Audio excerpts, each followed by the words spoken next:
अस्सलाम वालेकुम। मैं हूं सर ज़फ़र आलम और आप हमारा ऑफिशियल चैनल सर ज़फ़र आलम देख रहे हैं।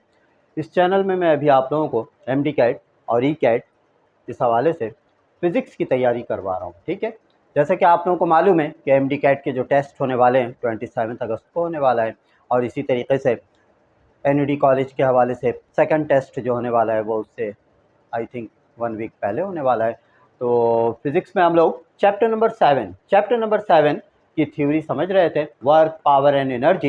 इससे रिलेटेड चंद टॉपिक्स रह गए, इसको हम लोग देख लेते हैं। प्रीवियस लेक्चर में मैंने वर्क है, एनर्जी है, इससे रिलेटेड तमाम बातें हम लोगों ने डिस्कस किया था। अभी हम लोग किससे मुतालिक डिस्कस करेंगे? पावर। तो सबसे पहली चीज़ ये है कि आपको ये देखना है कि व्हाट इज़ पावर। पावर की डेफिनेशन क्या होती है? Rate of doing work is called power. जैसे कि मैंने यहां लिखा है, rate of doing work is called power. For example, अगर आप एक मजदूर लगाते हैं कि भाई ये 300 ब्लॉक्स है, जिसे आप छत पर पहुंचाए। अगर वो फर्ज करें कि 1 आवर काम करता है और 1 आवर काम करके वो 200 ब्लॉक पहुंचा देता है, और सेकंड मजदूर जो है वो उसी 1 आवर में सिर्फ 100 ब्लॉक वहां शिफ्ट करता है, तो आप क्या कहेंगे कि वो मजदूर जिसने ज़्यादा ब्लॉक 1 घंटे के अंदर ऊपर शिफ्ट किया है उसकी पावर ज़्यादा है, उसका स्टेमिना ज़्यादा है, उसके काम करने की जो रफ्तार है वो ज़्यादा है, क्योंकि इसके अंदर टाइम इन्वॉल्व है। ठीक है, पावर का फार्मूला क्या होता है? Work upon time. Work done किसके इक्वल होता है? एफ एस, और अपॉन में क्या दिया हुआ है? टाइम। अगर आप एफ को हटा दें और एस अपॉन टी लिखें तो आपको पता है कि एस अपॉन टी क्या कहलाता है? Velocity. Rate of change of displacement is called velocity.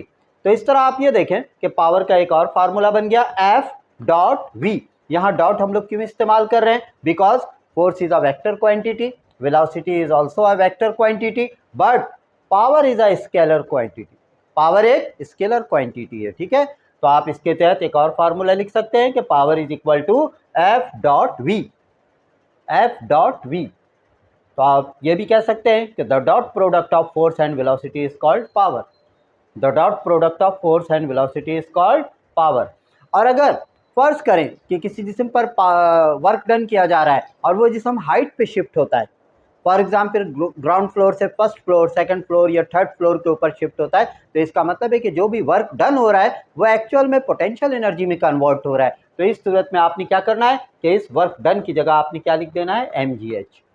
क्योंकि ये वर्क डन किसमें कन्वर्ट हो जाता है? पोटेंशियल एनर्जी में, और पोटेंशियल एनर्जी किसके इक्वल होता है? mgh। अपॉन में क्या दिया हुआ है? टाइम।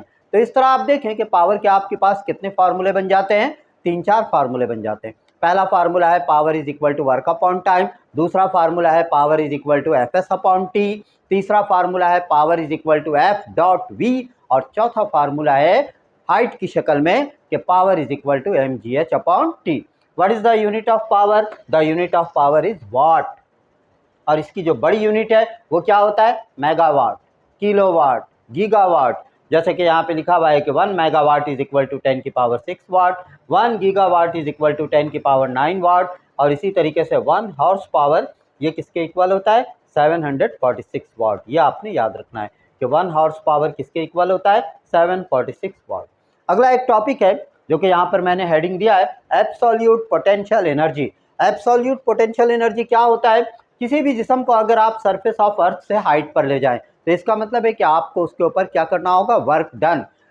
ठीक है, एनर्जी कंज्यूम करना होगा। तो किसी भी जिस्म पर आप एनर्जी कंज्यूम करते हैं, इस्तेमाल करते हैं, और उसे आप सरफेस ऑफ अर्थ से इनफाइनाइट पोजीशन तक शिफ्ट कर देते हैं। इनफाइनाइट पोजीशन का मतलब क्या है? इनफाइनाइट पोजीशन का मतलब यह है कि एक ऐसा मुकाम, एक ऐसी पोजीशन जहां पर ज़मीन की जो ग्रेविटेशनल फोर्स है वो क्या माना जाए, क्या तस्वुर किया जाए, क्या एज्यूम किया जाए? ज़ीरो। तो इसका मतलब यह है कि किसी भी जिस्म को सरफेस ऑफ अर्थ से इनफाइनाइट पोजीशन या इनफाइनाइट पोजीशन से सरफेस ऑफ अर्थ पर लाने के लिए जितनी एनर्जी दरकार होती है, रिक्वायरमेंट होती है, उसे हम क्या कहते हैं? Absolute potential energy. अगर कोई जिस्म सरफेस ऑफ अर्थ पे मौजूद है, एट सरफेस ऑफ अर्थ, तो उस सूरत में एब्सोल्यूट पोटेंशियल एनर्जी के लिए आपने फार्मूला याद रखना है, G M E M upon R E. G gravitational constant है, एम ई क्या है? मास ऑफ अर्थ, एम क्या है? मास ऑफ अ बॉडी, और आर ई क्या चीज़ है? Radius of earth. यहाँ पर नेगेटिव साइन क्यों इस्तेमाल हुआ है? क्योंकि जब भी आप किसी जिस्म को सरफेस ऑफ अर्थ से हाइट पे शिफ्ट करना चाहते हैं तो आपने क्या करना होता है? ग्रेविटेशनल फोर्स के अगेंस्ट में वर्क करना होता है। तो चूंकि अगेंस्ट में वर्क हो रहे इसलिए नेगेटिव साइन इस्तेमाल होगा। इसी तरीके से अगर ज़मीन से कुछ हाइट पर अगर आपने एब्सोल्यूट पोटेंशियल एनर्जी डिस्कस करना है तो आप ये फार्मूला इस्तेमाल करेंगे, माइनस G/MEM/RE ब्रैकेट 1 - H/RE। ठीक है, तो इस तरह ये तमाम टॉपिक्स कंप्लीट हो जाते हैं। अब हम लोग इसमें इम्पॉर्टेंट MCQs जितने भी पास्ट पेपर में मौजूद हैं या जो आपके बुक में मौजूद हैं उससे रिलेटेड हम लोग MCQs को डिस्कस करेंगे। For example past paper MCQs, इसका मैं सॉल्यूशन बता रहा हूँ आप लोगों को। देखिए, number 1, an 80 kilogram man runs up a hill. एक 80 किलोग्राम का शख्स है और जो कि पहाड़ी के ऊपर दौड़ लगा रहा है, हिल के ऊपर दौड़ रहा है, पहाड़ी पर दौड़ रहा है। ठीक है, हाइट पे जा रहा है through a height of 4 metre. कितने सेकंड में? इन 8 सेकंड, 8 सेकंड के अंदर। How much work does he do against gravitational force. देखिए, यहाँ पर बच्चे जल्दी में गलती कर देते हैं। वो ये समझते हैं कि यहाँ पर हमें टाइम दिया हुआ है 8 सेकंड, बस वो फ़ौरन ये फार्मूला इस्तेमाल करेंगे, P = mgh/T। लेकिन ऐसा नहीं है, आपने सेंटेंस पे गौर करना है कि आपको मालूम क्या करना है। आपको कहा जा रहा है कि आप वर्क मालूम करें। क्या मालूम करें? वर्क। तो जैसा कि हम लोग जानते हैं कि अगर किसी भी जिस्म को हम बुलंदी की जानिब ले जाएं तो जो भी वर्क डन हम सर अंजाम देंगे वो एक्चुअल में किस में कन्वर्ट हो जाता है? वर्क डन यहाँ पर कन्वर्ट हो जाएगा पोटेंशियल एनर्जी में। और पोटेंशियल एनर्जी किसके इक्वल होता है? mgh। What is the value of m? The value of m is given here, which is 80 kilogram. You have to multiply this value by small g. The value of small g is 10 meter per second square. Height is also given here, which is 4 meter. You have to multiply these three values. 4 8 are 32, साथ में ये double zero आ जाएगा। तो इस तरह आपके पास work done या potential energy कितना आ जाता है? 3200 जूल्स। ओके, तो ये MCQs आपके पास्ट पेपर में मौजूद है, लेकिन यहाँ पर मैंने इसी के अल्टरनेट पर एक और MCQs आप लोगों को बताया है कि फॉर एग्जांपल अगर ये जुमले आ जाएं इसी MCQs के लिए अगर ये सेंटेंस लिखा हुआ हो कि how much power he used, वो कितने पावर इस्तेमाल कर रहा है, तो फिर आपने क्या करना होगा? फिर आपको पावर के लिए इस्तेमाल करना होगा mgh/T। mgh/T यानी इस वैल्यू को आपने टाइम से डिवाइड कर देना है। What is the value of time? 8 second. 8 second आपने यहाँ 8 से इसको डिवाइड कर देना है। कट कर दे आप तो क्या आ जाएगा आपके पास? 8 4 32, 400 वाट। तो ये आपके पास पावर मालूम हो जाता है, 400 वाट।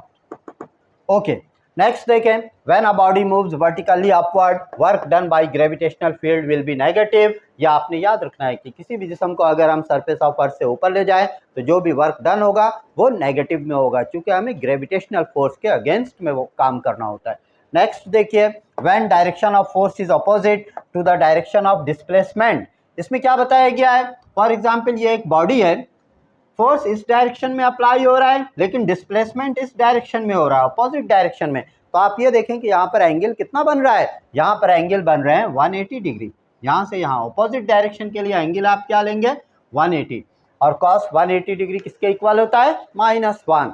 तो यहाँ पर अगर आप वर्क डन के लिए फार्मूला इस्तेमाल करें W = FS cos थीटा, तो cos 180 डिग्री अपोजिट डायरेक्शन के लिए cos 180 लेंगे, 180 लेंगे तो cos 180 होता है -1 के इक्वल। तो इट मीन्स वर्क डन यहाँ पर भी क्या इस्तेमाल करेंगे आप? नेगेटिव। नेक्स्ट क्या है? The work energy equation is dash. Work energy equation एक है जिसमें यह बताया गया है कि एनर्जी कन्वर्ट होता है और इसके अंदर एक लॉ अप्लाई हो जाता है, law of conservation of energy. Law of conservation of energy हमें क्या बताता है? Energy neither be created not destroyed. तवानाई को ना तो हम बढ़ा सकते हैं और ना ही कम कर सकते हैं। अल्लाह ताला ने हम लोगों को क्या इख्तियार दे दिया है कि हम एनर्जीज को कन्वर्ट कर सकते हैं, एक शक्ल से दूसरे फॉर्म में कन्वर्ट कर सकते हैं। फॉर एग्जांपल जैसे कि आजकल हम लोग देखते हैं सोलर एनर्जी इस्तेमाल हो रहा है, इलेक्ट्रिसिटी का बहुत बड़ा मसला है, तो हम लोग क्या काम करते हैं? सोलर एनर्जी को इलेक्ट्रिकल एनर्जी में कन्वर्ट करते हैं। इसी तरीके से मुख्तलिफ एनर्जीज आपस में क्या होते रहते हैं? इंटर कन्वर्जन होते रहते हैं, लेकिन टोटल एनर्जी सेम रहेगा।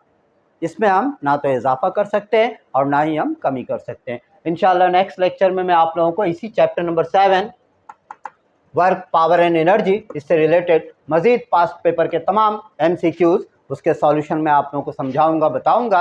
लिहाजा आप लोगों से कहना है कि आप हमारे इस चैनल सर ज़फ़र आलम को सब्सक्राइब करें, देखें और इंशाल्लाह आप इससे अपने अंदर बहुत अच्छी तब्दीली महसूस करेंगे। Thank you.